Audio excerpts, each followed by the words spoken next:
হয়, গৰমৰ দিন আৰম্ভ হোৱাৰ লগে লগেই বিভিন্ন ৰোগে দেখা দিয়ে আৰু ইয়াৰ বাবে এতিয়া স্বাস্থ্য বিভাগ তৎপৰ হৈ পৰা পৰিলক্ষিত হৈছে।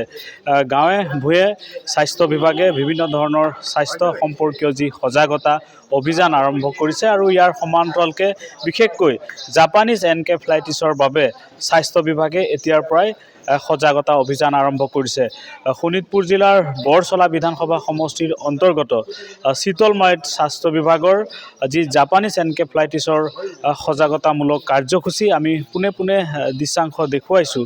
এয়া হৈছে এনেধৰণে চিতলমাৰীত এয়া জাপানীজ এনকেফেলাইটিছৰ পৰা যি সাৱধানতা ল'বলগীয়া উপায়সমূহৰ বিষয়ে এনেধৰণে স্বাস্থ্য বিভাগে ইয়াতে সজাগতামূলক কাৰ্যসূচী ৰূপায়ণ কৰিছে। ইয়াতে তেজ পৰীক্ষাৰ লগতে যি আচলতে আঁঠুৱা ধোৱা আদি এইসমূহ তেওঁলোকে এনেধৰণে কৰিছে। দেখুৱাইছোঁ জাপানীজ এনকেফেলাইটিছৰ বাবে এই সজাগতামূলক কাৰ্যসূচী চিতলমাৰীত এয়া স্বাস্থ্য বিভাগৰ এক সজাগতামূলক কাৰ্যসূচী। যিহেতু গৰমৰ দিন এতিয়া আৰম্ভ হৈছে আৰু ইয়াৰ লগে লগে বিভিন্ন বেমাৰ আজাৰ আৰম্ভ হ'ব, সেইবাবে আগতীয়াকৈ এনেধৰণে স্বাস্থ্য বিভাগে এইসমূহ সজাগতামূলক কাৰ্যসূচী তেওঁলোকে ৰূপায়ণ কৰিছে। এয়া আঁঠুৱা আচলতে কেনেধৰণে ঔষধত তেওঁলোকে ধুব লাগে এইসমূহ তেওঁলোকে ইয়াতে দেখুৱাইছে। স্বাস্থ্য বিভাগৰ যিসকল কৰ্মচাৰী আছে, আশা কৰ্মী তেওঁলোক আছে, আমি দেখুৱাইছোঁ এইসমূহ আঁঠুৱা। এই আঁঠুৱা আচলতে বিশেষকৈ জাপানীজ এনকেফেলাইটিছৰ পৰা ৰক্ষা পাবলৈ এই আঁঠুৱাক আচলতে এনেধৰণে এই ঔষধৰে এনেধৰণে ধোৱা হয়। এইসমূহ আশাকৰ্মী তেওঁলোকে এনেধৰণে এই আঁঠুৱাসমূহ তেওঁলোকে এনেধৰণে এই চিতলমাৰী অঞ্চলত এই সজাগতামূলক কাৰ্যসূচী ৰূপায়ণ কৰিছে গাঁওবাসীৰ মাজত। মই দেখুৱাইছোঁ যিহেতু গৰমৰ দিন আৰম্ভ হৈছে আৰু এতিয়া ইয়াৰ লগে লগে বিভিন্ন ধৰণৰ বেমাৰ আজাৰ আৰম্ভ হ'ব, সেইবাবে স্বাস্থ্য বিভাগৰ আগতীয়াকৈ এনেধৰণে এইসমূহ সজাগতামূলক কাৰ্যসূচী ৰূপায়ণ কৰিছে। মই কথা পাতিম স্বাস্থ্য বিভাগৰ কৰ্মচাৰী আছে, কি ক'ব?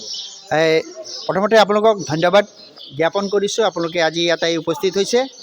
আমি ঢেকীয়াজুলি ব্লক PHCৰ অন্তৰ্গত শিঙৰি ষ্টেট ডিছপেঞ্চৰীৰ 2 নং চিতলমাৰী গাঁৱত আমি আজি সজাগতা সভাৰ লগতে আমি আঁঠুৱা ঔষধীকৰণ প্ৰক্ৰিয়া আৰম্ভ কৰিছোঁ। আজি প্ৰথম ইয়াৰ বিশেষ উদ্দেশ্য হ'ল যোৱা বছৰ এই ঠাইতেই 9 বছৰীয়া এজন ল'ৰাৰ জাপানীজ এনকেফেলাইটিছ পজিটিভ হৈছিল। আমাৰ চেষ্টাত হওক, তেওঁলোকৰ ঘৰৰ চেষ্টাত আৰু স্বাস্থ্য বিভাগৰ চেষ্টাত তেওঁ বৰ্তমান সুস্থ আছে।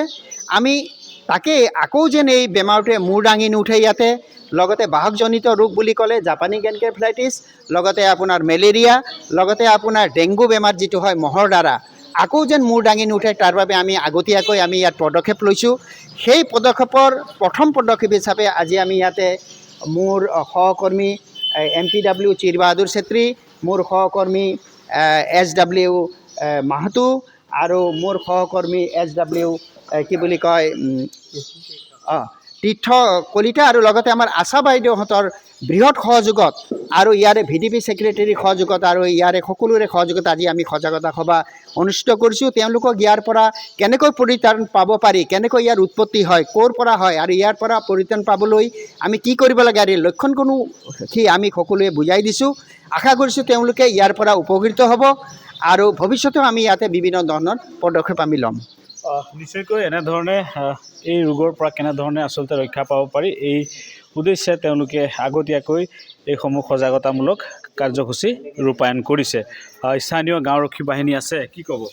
নমস্কাৰ নিউজ নৰ্থ ইষ্টক।